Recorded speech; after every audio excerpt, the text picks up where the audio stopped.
Okay, welcome, and thank you for joining us today to discuss the future of GRC in healthcare.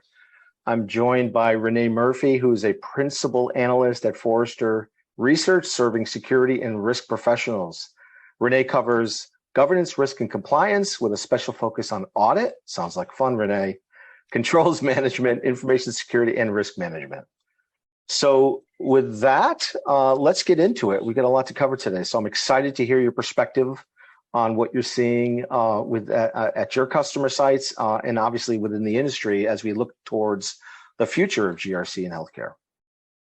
Well, thanks for the introduction, Ed. And you know what? I do have the most exciting coverage area at Forrester. CX be damned. Like I feel like the luckiest girl in the world that this is the stuff I get to show up and talk about every day. So let's talk about the future of GRC in healthcare. And there is one. There's a future for GRC in healthcare. Are you excited? I know. I am. I feel like we're bringing sexy back to GRC. All right, maybe, but maybe. You know what? If we are bringing that back to GRC, if we are making it the thing that I want to say it's the Tesla, but no, we're better than that. We're better than that. Maybe we are. Here's what I will say, though. You can't get to performance management without going through compliance. Mm-hmm. You can't go around it. That's not performance management. I don't know who told someone that's how it works, but that's not how it works. No auditor on earth would think that's okay, right? So let's talk about this stuff, right? Because risk management is risk management is risk management. GRC is GRC is GRC. I'll say it one more time. GRC platforms are there to sit in the middle of the data center, collect information from systems of record, and present that to you within the context of whatever risk it is you're trying to assess. Now let's talk about that, right? Because context is really important. So here's what I always ask people, like, who's Dorothy? In The Wizard of Oz, who's Dorothy? Is she a 16-year-old girl that sits down at the kitchen table one day because she has had enough of the Dust Bowl, and who could blame her, sits down at the kitchen and writes a note, "Dear Aunt Em, hate you, hate Kansas, took the dog Dorothy," and she takes off, right? Or is she a woman who lands in a foreign country, murders the first woman she meets, she's radicalized by the local government, and then they send her on some crazy quest where she radicalizes 3 more idiots. She does drugs, steals goods and services, kills more people, and then tries to escape with a con man in a hot air balloon. Who's Dorothy? Well, that depends. Where are you? Are you in Kansas or are you in Oz? Because in Kansas, she'll be back. She didn't even take a coat. She'll be back, right? But if we're in Oz, we seriously need to think about pulling in the National Guard. She is a one-woman wrecking ball. She's got a body count. It's not okay, right? In Oz, things are not copacetic with having Dorothy around. I think that is how you guys should look at risk management. How we do risk management in healthcare, whether we're on the back office side where we do billing, or we're on the clinical side where we're trying to make sure people get the right kinds of care for the right kinds of ailments. Whoever you are in that equation, doing the risk assessment by understanding who's Dorothy will put it all in the right context, right? So don't forget, every time you sit down to do a risk assessment, you just say to yourself, like, who's Dorothy, right? Who's Dorothy? So Ed, when we sat down and said we wanted to do a webinar, we said, there's 5 things we actually want to talk about. And one of the things we wanted to talk about, and I said, let's just pick 5 questions and we'll do it. I'm really excited. Exactly. So what are the current challenges in GRC today? Like, that's one of the things you wanted to ask me. And for me, it just kind of boiled down to, there's 2 things wrong. Number 1, the business is driving the Bugatti. Bugatti's expensive.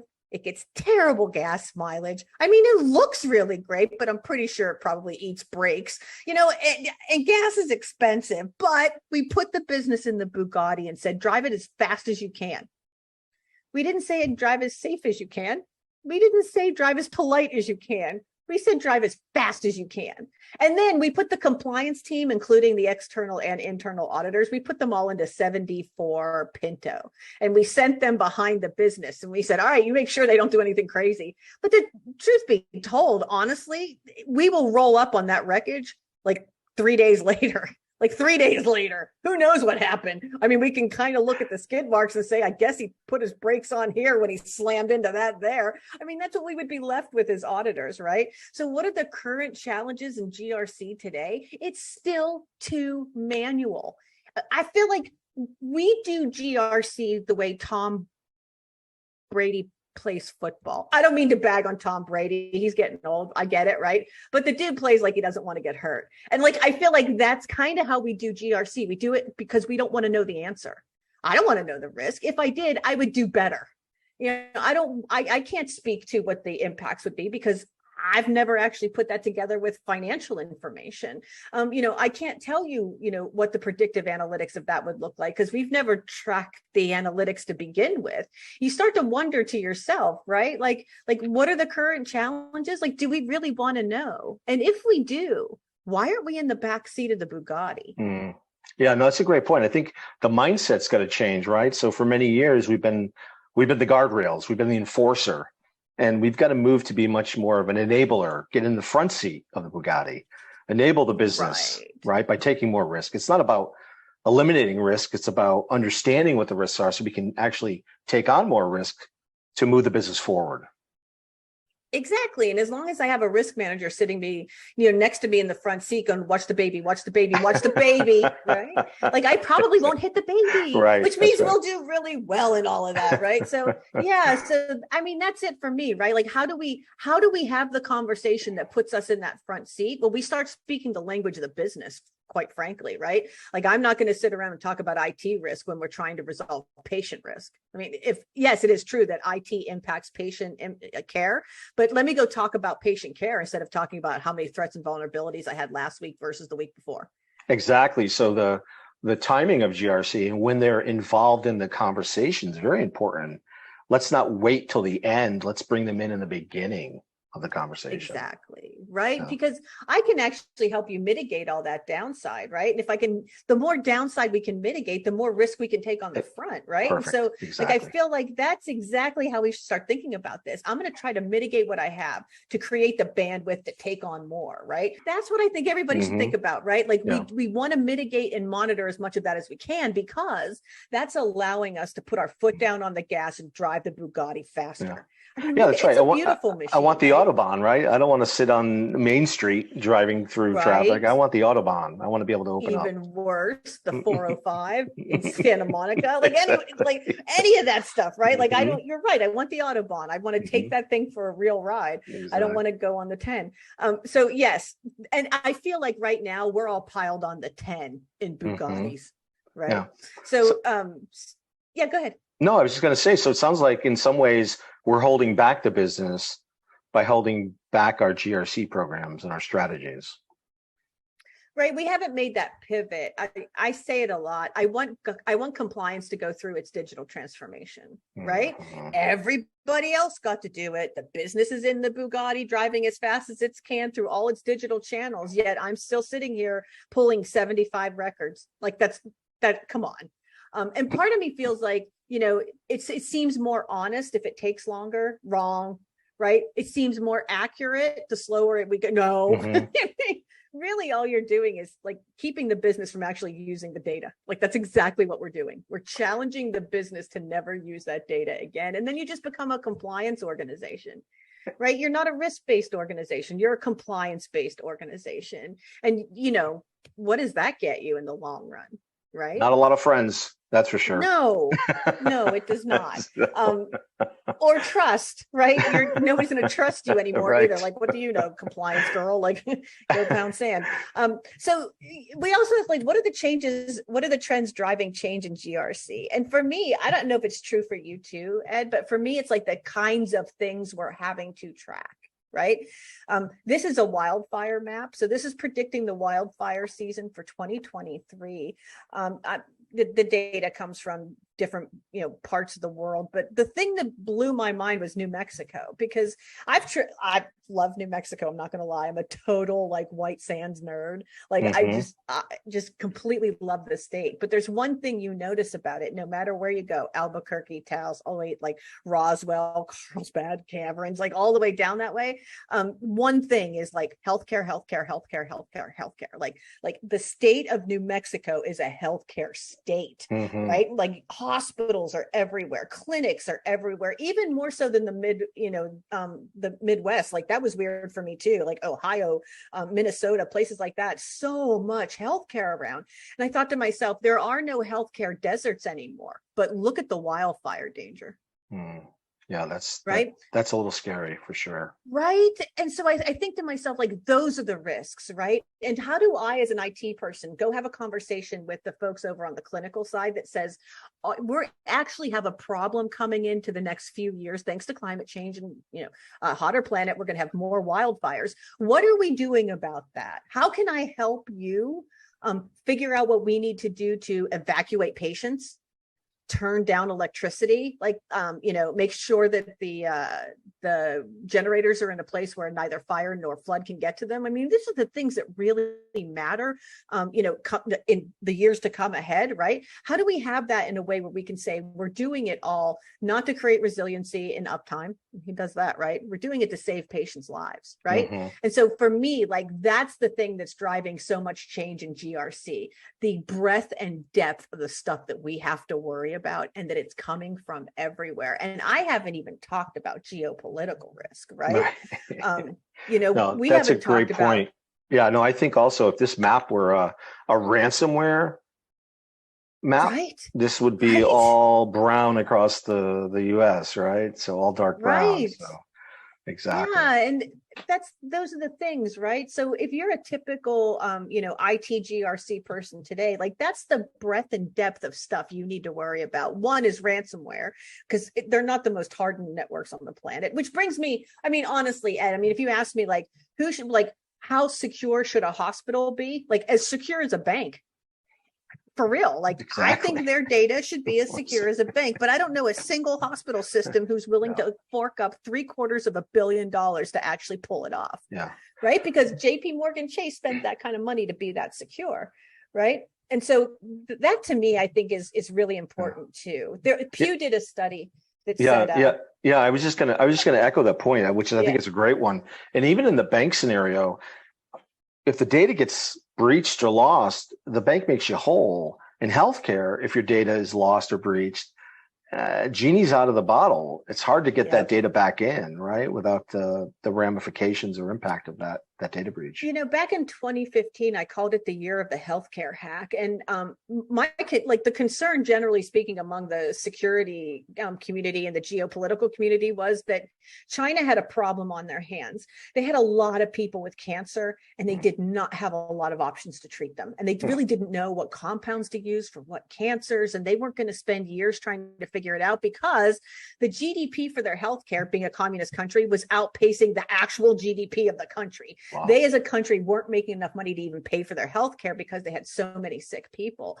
That turned into, I can't even tell you how many breaches, but it was all oncology doctors and hospitals, and they were looking for records and compounding information. They also stole an MRI machine, the actual schematics for a GE MRI. So, like, when you look at, like, it's not just like your clinical stuff is gone and some person might have it, but it's literally like other countries want that information to shortcut their own, strategies for healthcare. And they're doing it on the back of your data. And listen, we keep cancer patient data forever, for as long as you're alive, and then 25 years, because we can feed it into models and actually try to figure things out, right? That data is incredibly valuable, yet here they were trying to figure out how to manage that. I think, this isn't going to change anytime soon, and it's just going to get more complicated and worse, right? How are we managing that? How do you see the pressures of ESG impacting GRC?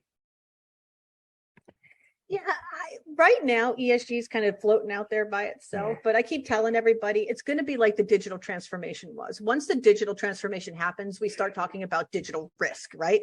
Same thing's going to happen with ESG. Once we make that transformation, it's just going to be risk management now, right? So I look forward to 5 years from now, and when we're having this conversation again, and you're saying, Renee, ESG, what's the deal? I'm just going to tell you, it's just risk management. Literally, who's Dorothy? She's a tree hugger. Like that's Dorothy. That's the Dorothy I care about, right? She's a tree hugger. Yeah. So that's just how we're going to look at that. Right now, I think environmental social governance is playing a very big role, but it's doing it in a really weird way. Like people are grabbing onto it for differentiation in markets that really don't have any anymore. Like stuff that's been commoditized, like this is the way out of that, or stuff that's been just, like healthcare has been running the same way forever. But if you found a healthcare company that says, we're going to be a B Corp and we are committed to sustainability. Oh my God, could you imagine? Could you imagine? Right? Oh, happy day. I'd be like an oil and gas company being like, we're all in, right? Like I can't even, it would blow my mind, right? But that is the landscape that I think you find healthcare GRC in, right? If I could find the hospital system that says the hospital can't run that way, fair enough. But all of our clinics in the community, we really will embrace sustainability. We really are going to find ways to manage that. We are, we're going to do more telehealth and, keep people from coming in. Like there's all kinds of ways they can do that, right? Like I think the first company that pulls that off, it's going to be amazing. But it's also healthcare. Look what it took for us to get to telemedicine. It took a pandemic that kept us home for a year and a half. Yeah, it certainly accelerated the adoption. Telemedicine had been out there, but you're right. It wasn't till the pandemic hit that all of a sudden everybody had to have telemedicine, and all the considerations and rules and guardrails that we had put in place. Yeah, everything's gone. Let's go. We're all in now. And what an incredible, right? What an incredible way to just drive a market in a short period of time. Though. Yeah. I moved to a smaller city. I used to live in Los Angeles and now I live in La Quinta. But coming here, it was like almost all the doctors like only want to do telemedicine. They're like, don't come in here. I don't need to see you. Yeah. If I need to see you, I'll tell you to come in. And I'm like, oh, I'm starting to like this. This is good. I like the iPad doctor. I like the iPad doctor regular than the regular doctor, right? But you're right. We threw out all the rules, but we had to because we had sick people and we didn't want them to go to hospitals because the hospitals were being overrun by sick people, right? Yeah. The pandemic taught us a lot about what we didn't know about risk management. One thing I'll say before we drop off of this slide, I think it's actually really important to say we interviewed a bunch of people right after the pandemic hit and everybody had to go home. And one of the first questions we asked them was, hey, did you on your business resiliency or your, whatever, your scenario analysis, your tabletop exercise you did this year, did you do a pandemic one? And one company said yes, but the girl said, I have to be honest with you, I grabbed the wrong binder and I didn't feel like going back. Oh, none of us were ready for this. None of us. Not a single person, right? And so I think about that and I think about, the plan is useless, but the planning is priceless. That's GRC, right? We can have all the plans we want, all the ways we can think about how we're going to manage it, but sitting down, doing the planning of all of that, that's when it matters. And that's what GRC buys us. It even buys us a lot in the incident response realm as well. No, that's a great point. It becomes the foundation for response and recovery. And really drives the organization to, again, understand the risks, take on a little more risk, but then have the confidence that if we do get hit with something, we've exercised that muscle. So we know how to respond and we know those areas that we have to bring up quickly to continue the business operating. It's like one of those, like I always think about the diabetes bears, like the teddy bears and stuff they use in pediatric care, because the bear you can hold the bear's hands and it can take your heart rate, send it to the cardiologist if you're a little kid, right? Because all of that's super scary and not fun, but you can hold a bear, right? But those bears talk to things over Wi-Fi or over Bluetooth. Two really insecure ways of sending data, right? Exactly. And in my mind, like eventually you think to yourself, we're going to get breached. It's just a matter of time. And it's probably going to be weird because it's kid data. Like we really need to think about this, right? And not only do we think about that we're doing everything we can to protect the data, but when we finally do get breached, what is our response? How do we, maintain good trust with our patients? Because, we breached the data of their kids, right? Like there's a lot at risk there, but you'd be surprised how little that gets talked about. Yeah, no, that's a great point. I mean, if you're a children's hospital, obviously you live it every day. But if you're an ER, in a rural community or in your town, you may not be exercising that muscle. So that's a really good point. Yeah, exactly. So the next thing we were going to talk about, Ed, is like how are best-in-class organizations approaching GRC over the next 2 years?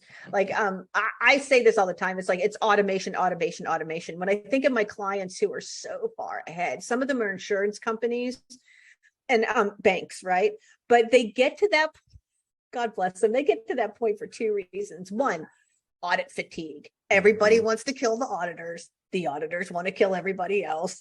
They're at the point now where everybody cannot even sit in the same room and have a conversation without getting mad at everybody else. In that melee comes the idea of, why don't we just collect the evidence, not talk to anybody, put it all on a platform, and then let it tell us what's going on. And then whatever we need to dive deep in on, we have the data that proves we need to dive deep there, and no one would argue with us, right? And we're not actually impacting the whole organization the way we audited before. I swear that's how they get there. The other way they get there is we just have a lot of auditees, and we have to get this done faster than we're getting it done. And throwing bodies at it doesn't make any sense anymore. Right. So when I look at like who they are, they're the ones trying to figure out, how do I get to performance management by going through compliance, not around it? I think we're all going to get there, right? It goes back to my idea about the digital transformation of compliance. Enough is enough. Seriously, enough's enough. We are human beings with higher order of thinking. We're not paper monkeys. We don't need to go collect firewall logs. I mean, seriously, we don't need to collect firewall logs. What disaster has ever been averted by collecting a None. It's amazing how many organizations are still driving assessments through spreadsheets, as an example. Like, why would you be doing that today?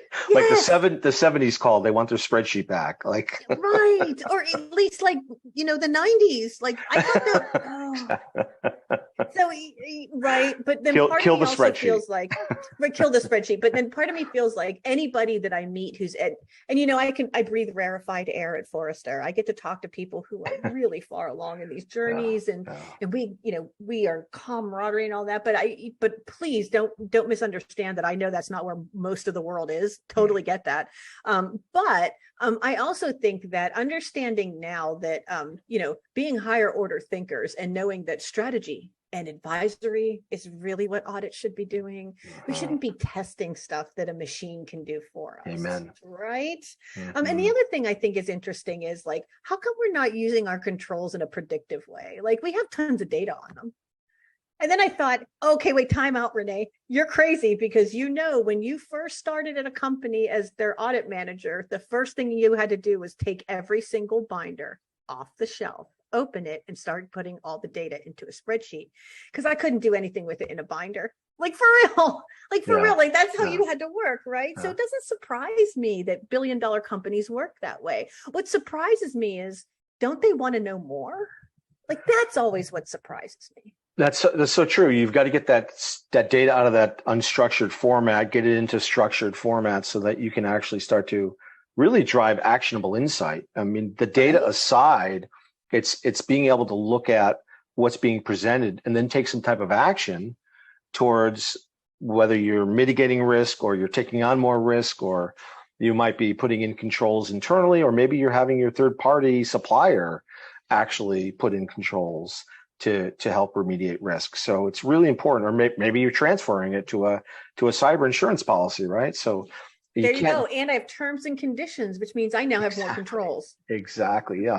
And you can't have that without having that data insight into what's really happening across all of your different digital assets, your inventory of digital third parties and suppliers, and all the products and services that they provide that you need to run your business. Yep. Yeah. And the more efficient you can get at that process, the more you can rely on that data. And I'll go back to the idea that, it should take a long time. That means it was good. Like, no. Jello is a good example of something that it's super efficient now, and it's way better that way. Like, right? Like Jello's one of those things where like you used to have to boil the bones of 20 pigs and then let it sit Exactly. overnight. Like it's so gross, right? Now it's in this little package with an orange on it. Better. It's just better. That's how I think. Like I think about like gaining that stuff and not seceding ground again. Yeah. Like we've gained it. I'm not giving it back. I finally got everybody to realize track this stuff in GRC platforms. It's going to make your life better. Like I'm not giving that back. I'm not seceding that ground. So now that we're all in the platform, I don't understand why we haven't addressed machine learning and AI in those platforms to help us collect evidence, apply it to the right controls, and then predict out. If we did nothing, if we changed nothing today, what does our security look like? I don't know, 10 years from now, right? If we invested nothing, right? That's the kind of predictive analytics you could do with the controls and the success of the controls you have. I don't understand why we haven't gotten there yet. Yeah, and applying Monte Carlo simulation to the predictive models so you can actually start to drive some scenario planning. Yes, wouldn't that be nice? Wouldn't it be nice? Like here, let's predict out like, oh, this is the most likely scenario. Let's plan for that. Right? Like, let's just make sure we mitigate everything we possibly can. Exactly. But then I'll go back to the idea, Ed, be careful what you know. I think a lot of people think like that too. Be careful what you know, because now you'll have to do something about it. When you connect everything, you know everything, and you're going to have to do something about it. So, following a standard or a regulation and being the best you can be at GRC, those are not mutually exclusive.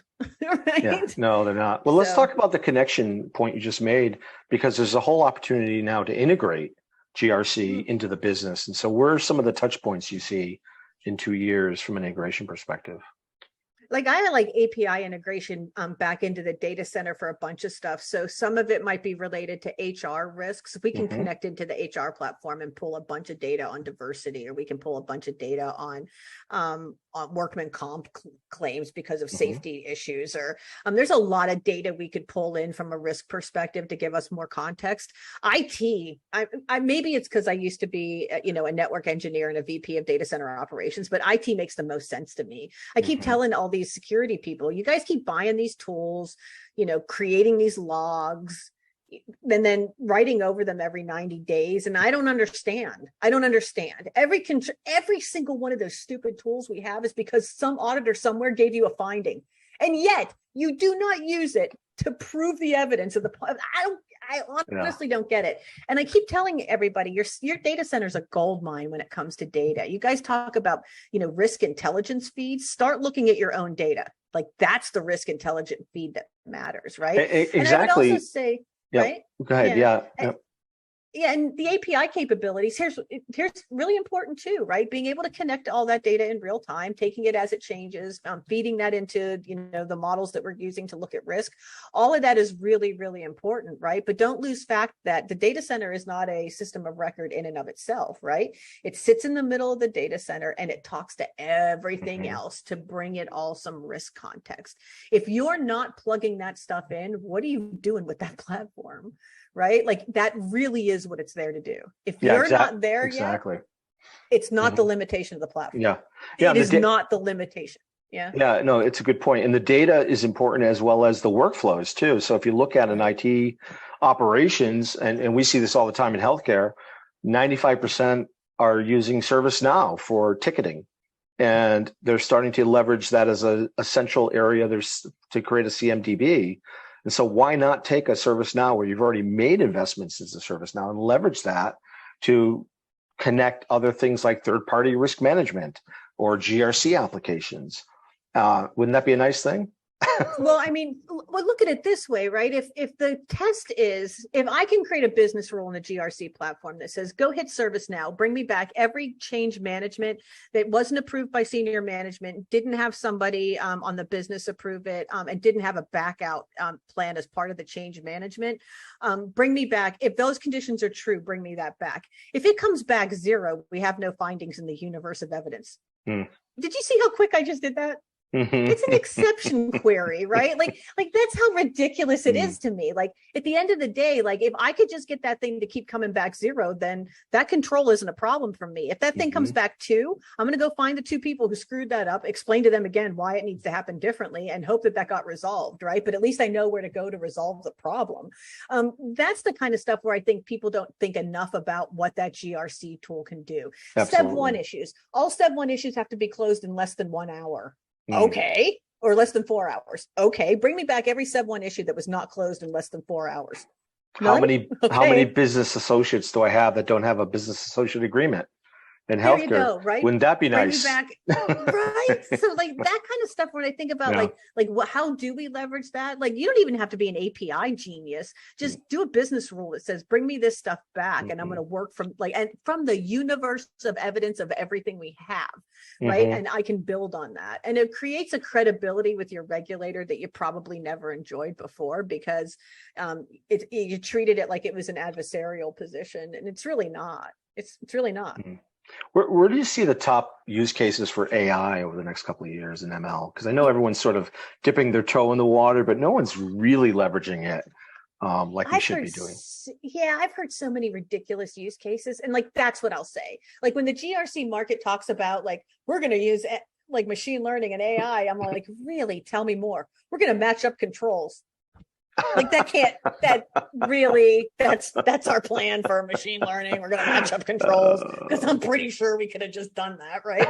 And that's what the relational database was for. Like it's stuff like that where I wonder, like, what are they thinking? I had one vendor say to me, like we're in the cloud, so we have everybody's risks, and so we created the top 10 risks across all of our users. I'm like, hang on, aren't some of them manufacturing and some of them services? And they're like, well, yeah. And I'm like, what the hell difference does it make? Like, why would anyone in services care about manufacturing? Exactly. Like, why is that data crossing at all? And it's this idea that machine learning and AI, like they haven't come up with those use cases yet. God bless them, they're trying. Here's what I would like to see. I would like to see us take the predictive analytics piece of this a little bit more seriously, right? If I have a group of controls that are identified as my key controls, and if all things stay the same in the operating theater while things around me in the geopolitical sphere and everything else are changing, my adversaries are getting better, they're getting faster, they're exploiting places that I didn't expect before. How does that drive up, my likelihood and impact, right? Like we're not doing enough of that stuff. So where do I want machine learning? I want it to understand the data, right? Yeah. Matching up controls is one thing, but how about historic weather data and people calling off sick?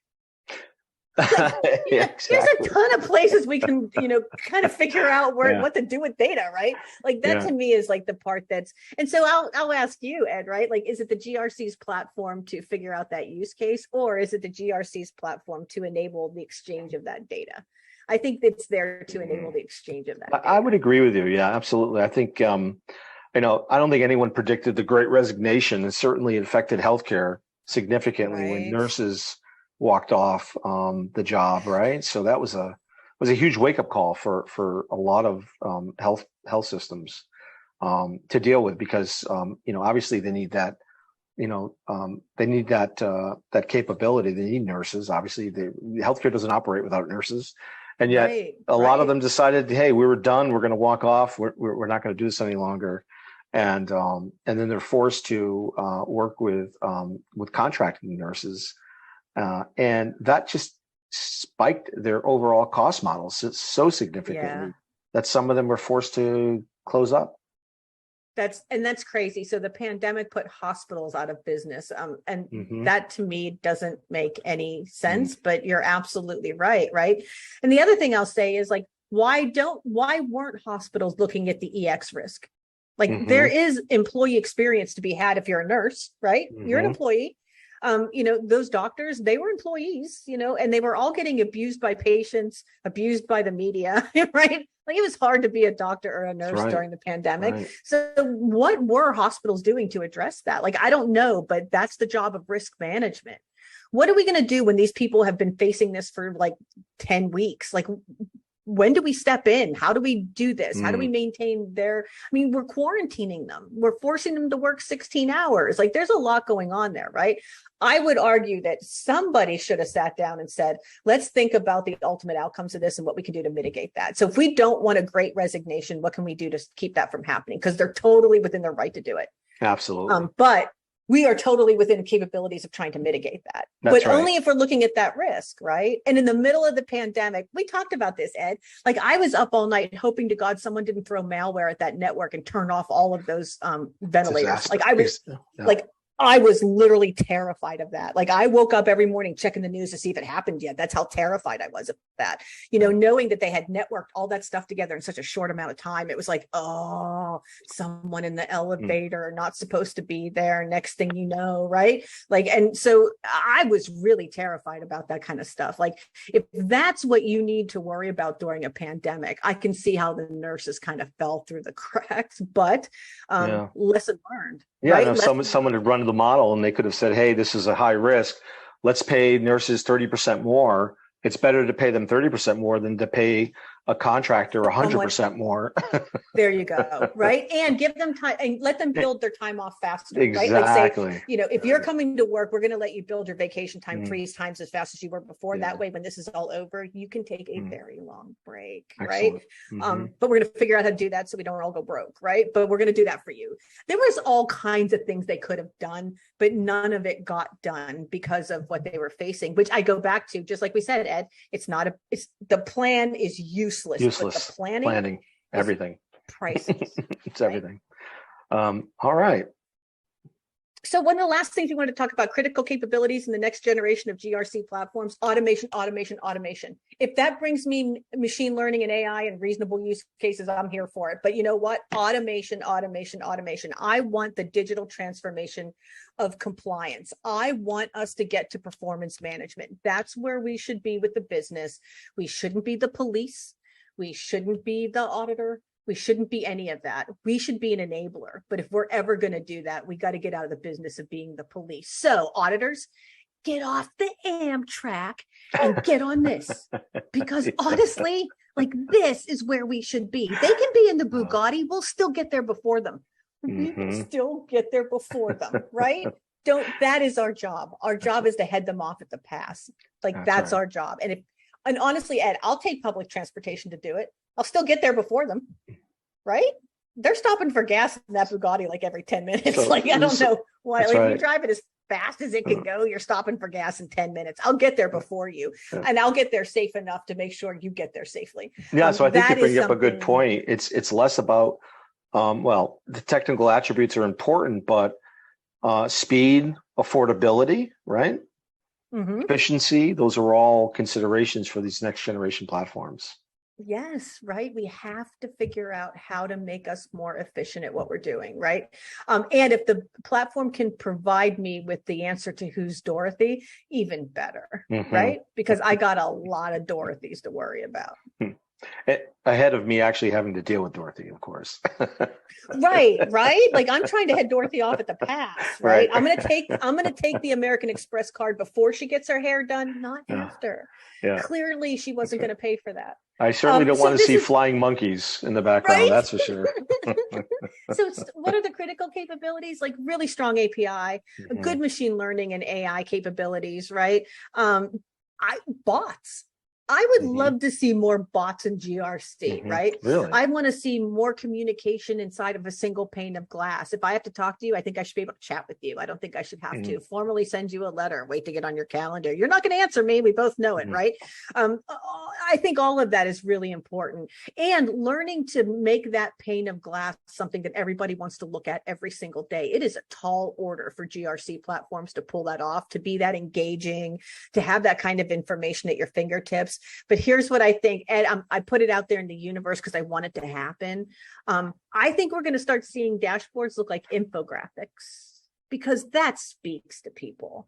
Infographics, for some reason, speaks to people in a way where a graph or an actual narrative won't, right? So I'm looking for creative ways for GRC platforms to start communicating with all kinds of people, because it's really, really important that it's part of what we do in the business, right? That muscle memory is really important, because when we're trying to figure out who's Dorothy and might we kill her, that's really important risk management. And it's just as much a part of marketing as it is sales, as it is clinical, as it is back office, as it is IT. When you're in healthcare, it like everything you do, the negative outcome of that is not good. Yeah, that's a really great point. And it also, I guess the other point here that's sort of unspoken, but don't try to go it alone. Like, reach out to not only your peers, but industry experts like Forrester to really understand the process components of this too, and having a process model that enables you to get the best out of these platforms. Yeah, and I'll also say, for a while there in the GRC space, it was like third time's a charm. So you would deploy one platform, nobody would use it, and it would go by the wayside. You would do another one, some people would use it, usually the finance people, because you bought a financial platform, but no one else will use it because you bought a financial platform. Who wants to use that? Third time's a charm. Third time is the one where you thought about everybody. You understand that the overarching use case of risk management is all the same. It's just the data that they use that makes theirs different, their assessment different than someone else's, right? And understanding how everybody has to leverage all that for the organization to have a single point of view on risk. It's all really, really important, right? Here's what I will say, and I think this is why it gives me hope, Ed. Like, I'm not a total pessimist. More and more people are talking about it, right? So more and more people want to be, they want more things automated. They want more insights driven from their risk programs. Even in IT, like the CISOs want more from it, right? And I keep reminding them, you get out of it what you put into it. Right? Like, if you don't put anything into it, you're not going to, like the way I organize my desktop. No organization, Ed, not a single folder, like everything's just out there. It drives my husband crazy.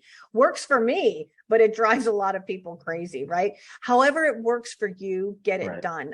Did we talk about this once? Like, I had somebody come to me and say, our corporate culture is fast, friendly, and fun. So we need our risk program to be fast, friendly, and fun. And I was like, wait, what? Like, it's deliberative, painful, and unfun on purpose. Like, how are we going to pull it? But in the end, they were right? If they really wanted everyone to get engaged, we were going to have to figure out a way to make it engaging.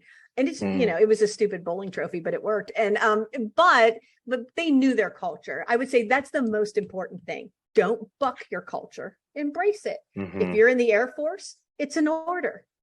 If you're at a tire company, it might not be, right? Well, so I would, and if you're in a hospital, right?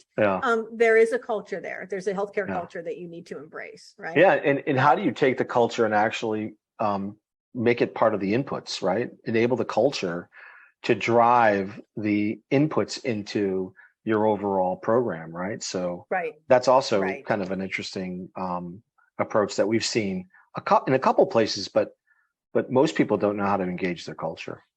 No, and I would say don't let don't get analysis paralysis either. Like, sit down and have a conversation. Worst case scenarios are always super fun, but what you're really discussing is, what's our risk? What's our known exposure, and what can we do to mitigate that?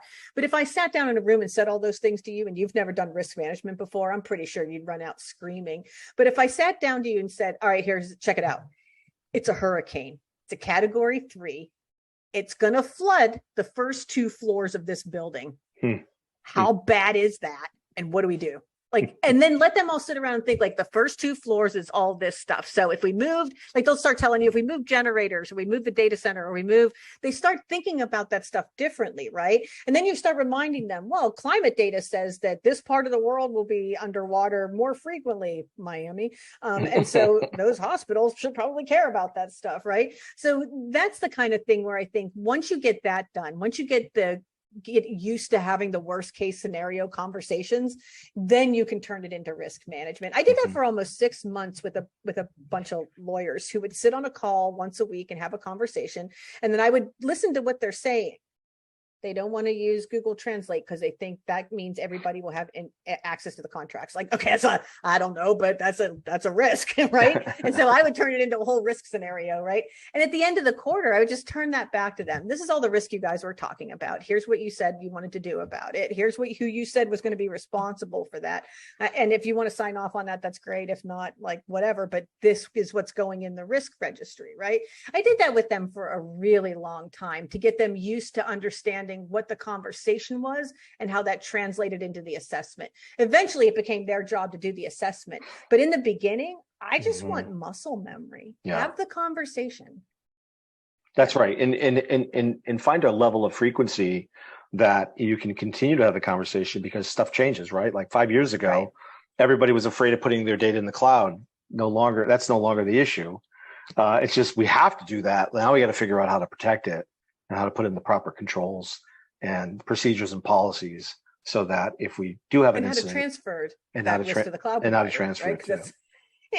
Exactly. Learn how to transfer that risk to the cloud provider.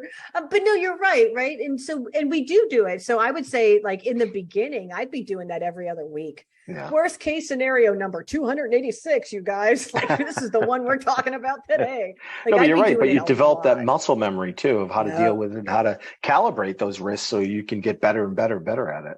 We're bad at predicting risks initially, but over time we see patterns and we can drive calibration. We do get good at it. Yeah, we do get really good I always at say, I always say that being a human predictor is a lot of work. Right. Like, I studied enough to know that this is what's coming next. Like, that's a lot of work. I know that as an analyst, it's a lot of work. Right.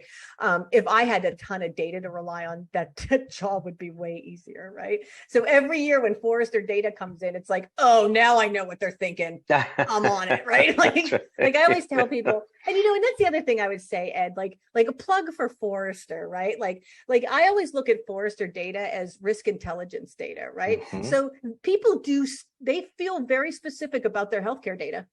They will hold you responsible for that, right? They expect you to maintain that as well as you possibly can. And when you don't, being extremely transparent in that outcome. There is that expectation. I can show you the data, right? Now that you know that's real, how would you assess that risk? It's a completely different context, right? Because now I know what the customer thinks in healthcare. I know how they're going to behave. Don't overlook that data when putting the context together. It's what's going to make your risk management program way better than everyone else. Putting that patient, information or consumer data in there to frame your conversation is really, really helpful. Absolutely. All right. Well, we got one more question, right? Yeah, there we are. Yeah. So what's needed to make the case for GRC transformation? Really? You want to change because you want to take advantage of more opportunities, right? I mean, liability is born from opportunity. If it's not, you're Blockbuster. Right, Ed? Right? Like, because Blockbuster never saw opportunity. You're out of business. You're out of business, right? Exactly. Who would you rather be, Netflix or Blockbuster? Right now, you'd rather be Netflix, right? They were the ones that had the vision to say, we got to cannibalize our own business. Our opportunity lies in cannibalizing the business. You want in Blockbuster? And Blockbuster said no.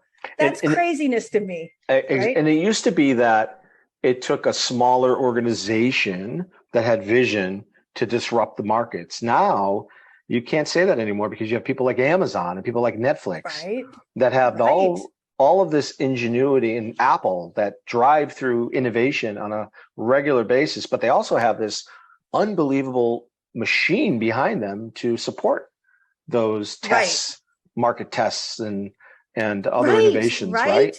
They make sure they mitigate as much as that stuff as they possibly can in search of that opportunity. So there's a documentary on Hulu of all places. It's a documentary called Tiny Shoulders, and it's about bringing inclusive Barbie to the market. Oh, cool. And when you see what those product people went through, and they'll tell you they were just trying to figure out, like, get ahead of, all the bad stuff that could happen. You say that in front of a risk manager, though, I'll say you were managing risk. You just didn't know it because you're product people, right? That's right. But that's what they were doing, right? They were anticipating everything that was going to happen, trying to make the most out of the launch and the opportunity to reposition Barbie. And one of the things was, was it Time Magazine? It was one of those. And the headline was, "Can we stop talking about my body now?" And it was just Barbie. And I'm like, they did it. They did it. They did it. They did it. They did it. It could have gone 1,000 ways, right? But they did it. They mitigated everything they possibly. It was a machine over there at Mattel.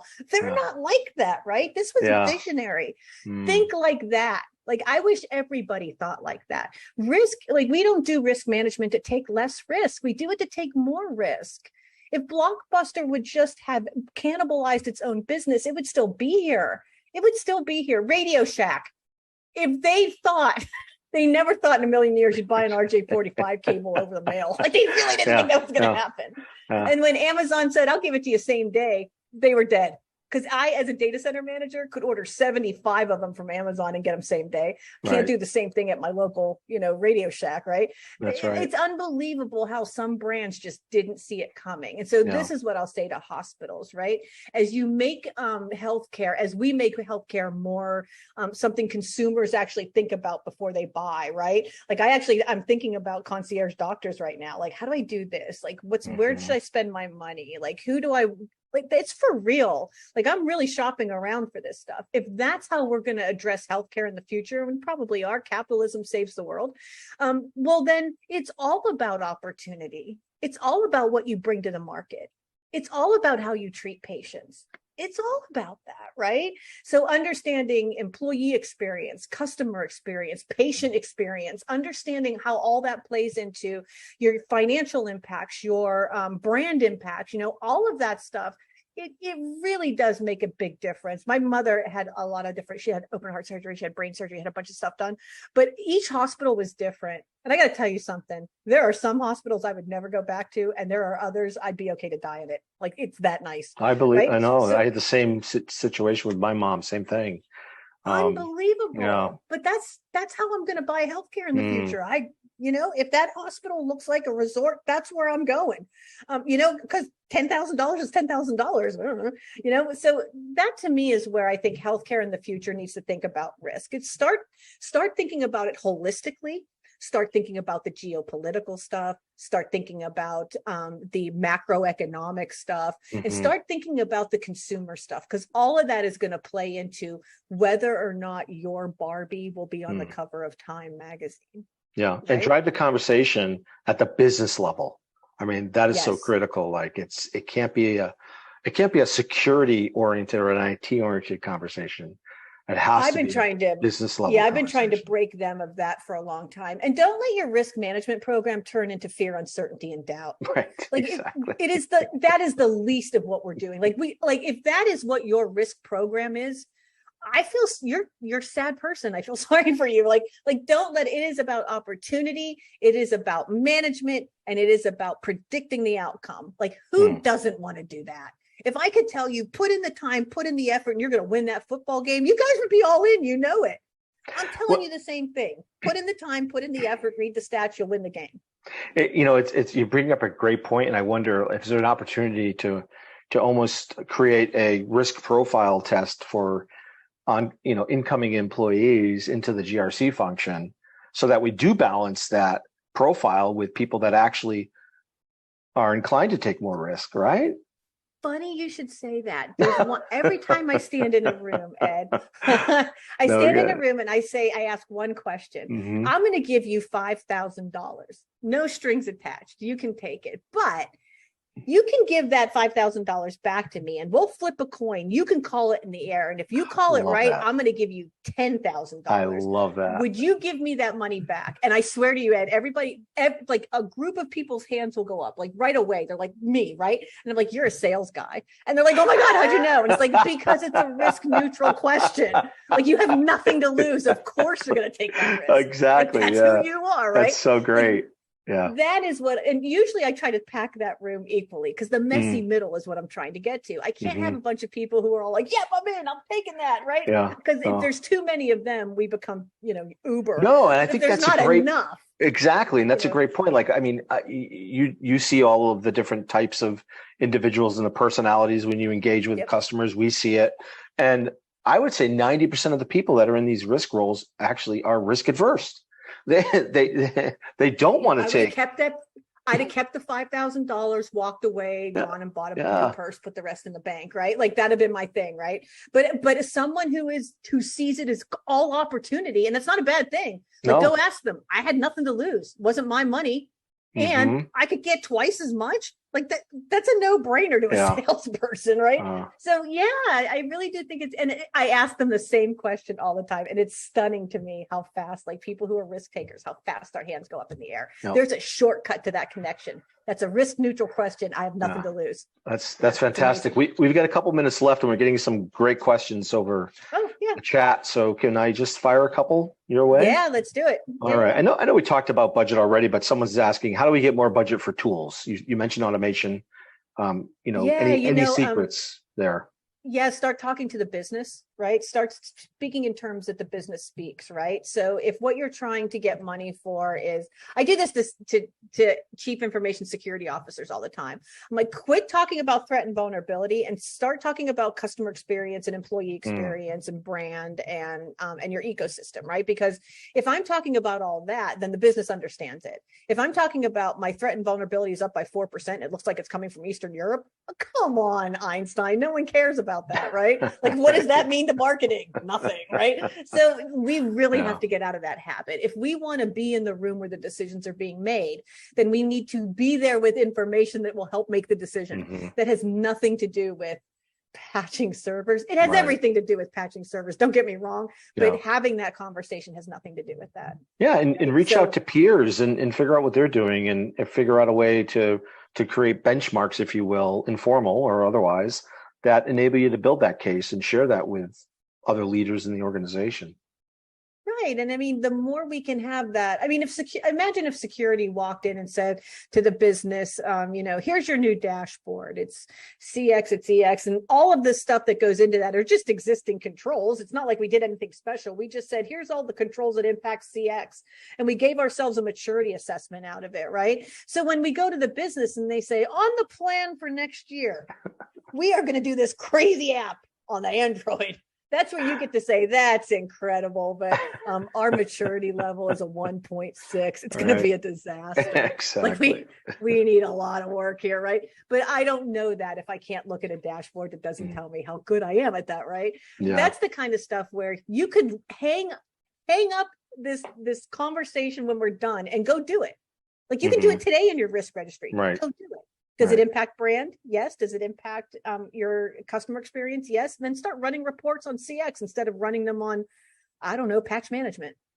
It makes more sense. Yep. Here's another question. Is there guidance on organizational structure, the number of folks across governance, risk, and compliance? Is there any type of way to think through that for an organization? Back in the day, ISACA would put out Risk IT. If you could find an old version of that, it's a good place to gain your mooring. But then, ISO tells you how to do risk management. NIST will tell you how to do it if you're in security. Go look at some of the current standards for how to make that happen. If you're asking me like, Renee, what's the perfect risk management solution? Like for me, it's Risk IT for the governance, tells me when to have meetings, who should be there, what we should talk about, what we're going to include in the risk registry. And then it's ISO 31,000 for the process. Here's how we do it, when we do it, and who we talk to. And then NIST for the standard. What does the risk assessment look like? What's the quantitative and qualitative analysis look like? That all I rely on NIST for. So, like when you talk about like, how do we pull all this together? Where can I go for all of that? That's it right there. That's it. It's the perfect risk management program for IT. Go get it. And lastly, last question here, because we're running out of time. So, we're beginning to see cybersecurity as more enterprise risk within the hospital. Are you seeing this trend in other industries? So enterprise risk is having its moment in the sun, right? Because platforms are getting good enough to collect all those silos and make meaning out of them, right? Yeah, I think enterprise risk management is meaningful in the organization. It is a mature organization, though, that says, I understand that I have this in a lot of silos, and I need to up my game to have a global conversation about things. That's a level of maturity that you don't usually see. The other thing I'm going to say is, Ed, if you're regulated into that level of maturity, banking, that's where I'll see it. Like certain manufacturing, that's where I'll see it. Healthcare, they're not regulated into anything like that, right? Like if I see a hospital adopting ISO, I think there's someone who cares, right? And it's just ISO. Like there's no like I think of HIPAA, and it's a privacy reg. It's not a security reg, right? So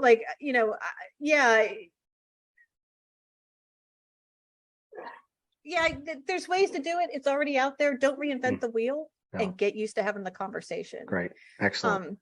Yeah. Good. Well, thanks very much, Renee. This has been insightful, and I always love talking to you. And I learned a lot today, and hopefully our viewers have as well. Thanks for having me. It's always good to talk to you. And everyone who's listening, please don't let the perfect be the enemy of the good. Get started. Exactly. Get started, right? Thank you. Thanks, everybody.